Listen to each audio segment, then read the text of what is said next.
আজ থেকে সব্যসাচীর তসলিমা নাসরিনের চুম্বন বইটি বইমেলায় নিষিদ্ধ হলো। একই সাথে তসলিমা নাসরিন নামটিও নিষিদ্ধ হলো। গতকাল রাত থেকে একাধিক ইসলামিস্ট গ্রুপ এবং শত শত ইসলামিস্ট পাবলিক পোস্ট করেছে সব্যসাচী স্টলকে গুড়িয়ে দেওয়ার জন্য উৎসাহিত করেছে এবং হাজার হাজার শেয়ার হয়েছে সেই পোস্টগুলো। সব্যসাচী এখনো সাহস করে কিভাবে মেলায় তসলিমা নাসরিনের বই প্রকাশ করতে, বই বেচতে।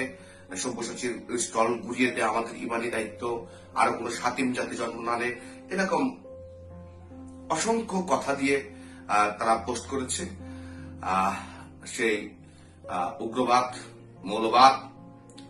তো তারপর থেকে আমার শুভাকাঙ্ক্ষীরা আমার কল করেছে, খোঁজখবর নিয়েছে, আমার সাথে প্রশাসন কথা হয়েছে। আজকে সকালে শাহবাগ থানার ওসির সাথে কথা হয়েছে এবং বাংলা একাডেমির নিরাপত্তার দায়িত্বে যিনি আছেন ওনার সাথে কথা হয়েছে, বাংলা একাডেমি কর্তৃপক্ষের সাথে কথা হয়েছে।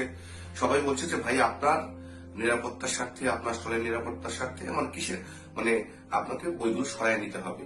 তো আসলে বাংলা একাডেমি কর্তৃপক্ষ এবং প্রশাসন যদি না চায় তাহলে তো আমি আমার আসলে সেই সামর্থ্য নাই যে আমি বইমেলায় বই প্রদর্শন করব। তো বইগুলো আমি মেলা থেকে সরিয়ে নিতে বাধ্য হচ্ছি।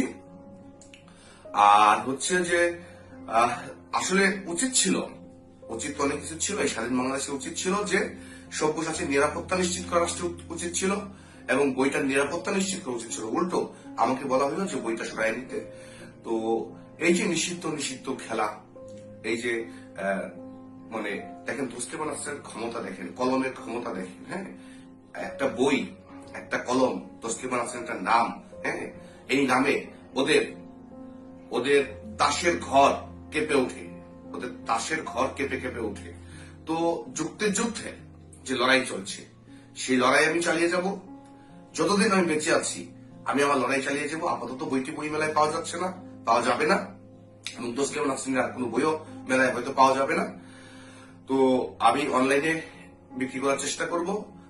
ফেসবুকে আমি জানিয়ে দেবো অনলাইনে কোন কোন প্ল্যাটফর্মে পাওয়া যাবে। বাতিঘর ঢাকা ফেসবুক পেজে পাওয়া যাবে, আমার একটা হোয়াটসঅ্যাপ নাম্বার আছে, ওখানে পাওয়া যাবে।